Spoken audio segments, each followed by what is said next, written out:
Hello বন্ধুরা, welcome to my channel. আজকে রান্না করব সর্ষে পোস্ত দিয়ে চিকেন। এই রান্নাটা খেতে বেশ ভালোই লাগে আর খুব সিম্পল রেসিপি।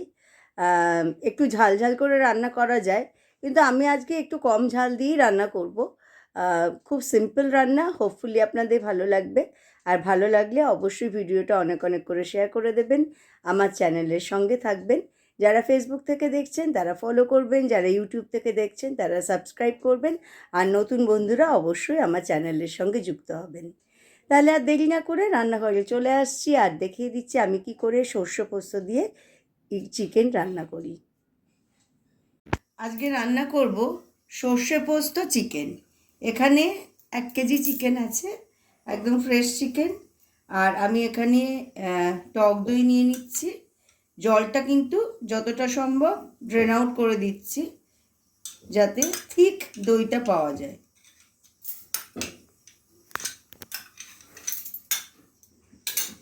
আর এটা ভালো করে মাখিয়ে রাখবো চিকেনটা।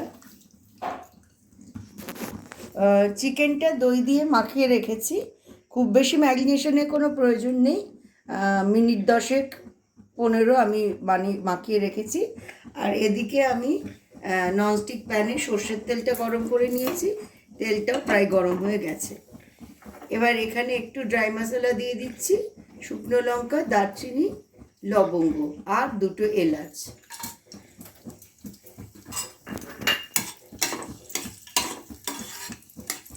একটু নেড়ে চেড়ে নেব।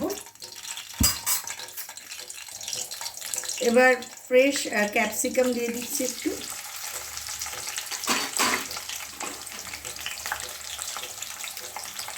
আর আদা রসুনের পেস্ট দিয়ে দিচ্ছি,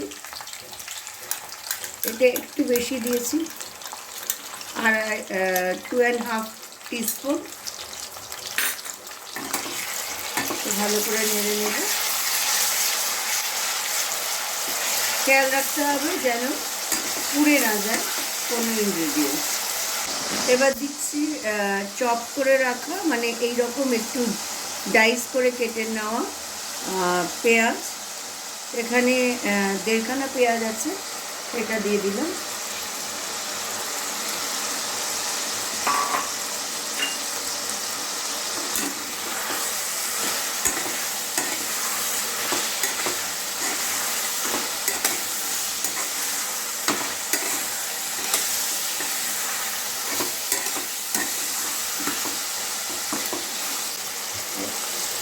সল্ট আর কিছু একটু বড় বড় করে চপ করে রাখা গ্রিন চিলি। এই রান্নায় আমি হলুদ ইউজ করছি না, আর শুকনো লঙ্কা শুধু ফোড়ন হিসেবে ইউজ করেছি।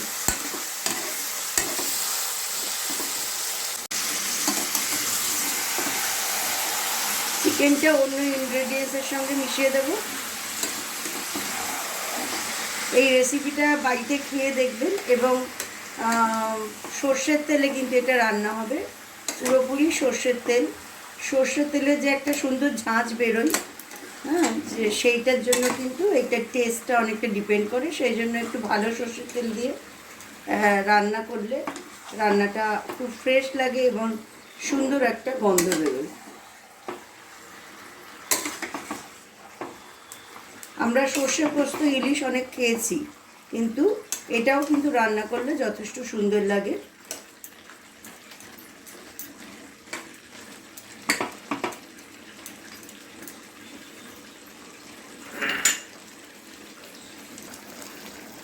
এটা এখন এরকমভাবে বয়েল হবে, একটু কুকড হবে। আমি এই জন্য ঢেকে দিলাম। ফিরে আসবো 5 থেকে 7 মিনিট বাদে। ফিরে এসেছি ঠিক 5 মিনিট পর। অনেকটাই নরম হয়ে গেছে চিকেন, আর চিকেন থেকে জল ছাড়তেও শুরু করেছে। দইয়েও জল থাকে, সেই জন্য জল থাকতে শুরু করেছে, তেলটাও ভেসে উঠেছে।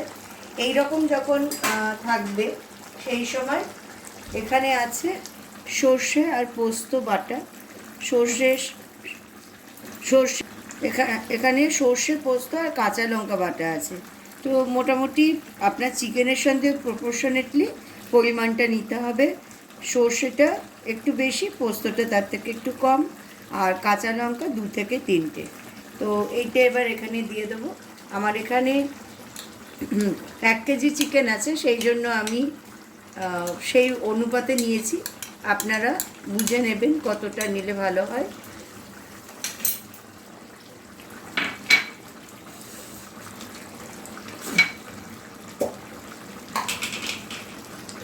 এখানে যে জারে সর্ষে আর পোস্তটা কাঁচা লঙ্কা দিয়ে বাটা হয়েছিল, সেই জারটা ওয়াশ করে জলটা দিয়ে দিচ্ছি।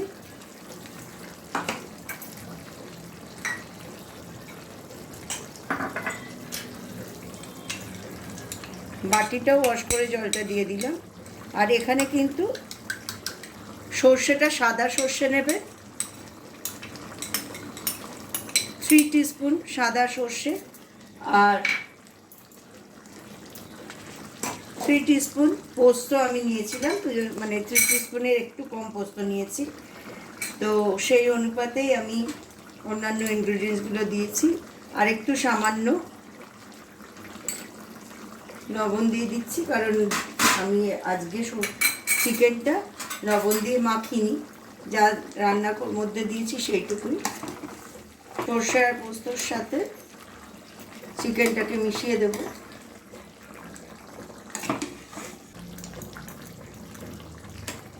রান্নাটা শেষ করার আগে আরেকটা টুইস্ট আছে, সেই জন্য ভিডিওটা কিন্তু শেষ পর্যন্ত দেখতে হবে। আর অল্প করে চপড করিয়েন্ডার লিভস দিয়ে দিচ্ছি, কিছুটা রেখে দিচ্ছি গার্নিশিংয়ের জন্য।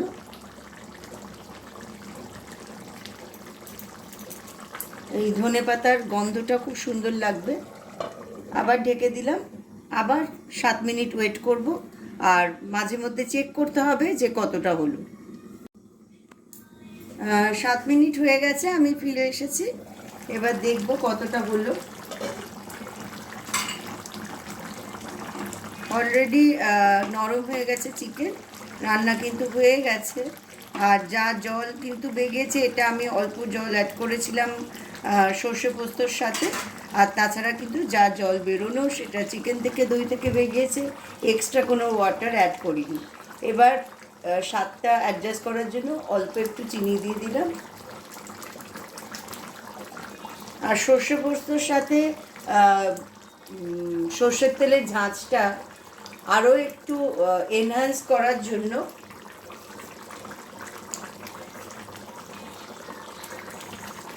একটু কাঁচা তেল ওপর দিয়ে ছড়িয়ে দেব।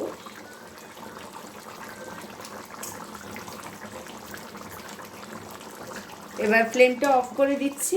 রান্না হয়ে গেছে, এটা ঢেকে রাখবো, স্ট্যান্ডিংয়ে রাখবো আরও 5 থেকে 7 মিনিট, তারপরে আমি সার্ভ করব। আমার সর্ষে পোস্ত চিকেন রেডি।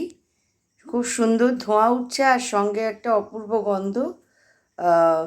সর্ষে আর পোস্ত আর সর্ষের তেল এর মেলবন্ধনে একটা খুব সুন্দর গন্ধ, আর ধনেপাতা তো আছেই। তো হোপফুলি আপনাদের ভিডিওটা ভালো লাগলে অনেক অনেক করে শেয়ার করে দেবেন, আর সঙ্গে থাকবেন। যারা নতুন দেখছেন তারা অবশ্যই সাবস্ক্রাইব করবেন, ফলো করবেন, আর ইউটিউবের পাশে থাকা বেল আইকনটি প্রেস করবেন, যাতে আমার নতুন রান্নার ভিডিওগুলোর নোটিফিকেশান আপনাদের কাছে চটজলদি পৌঁছে যায়।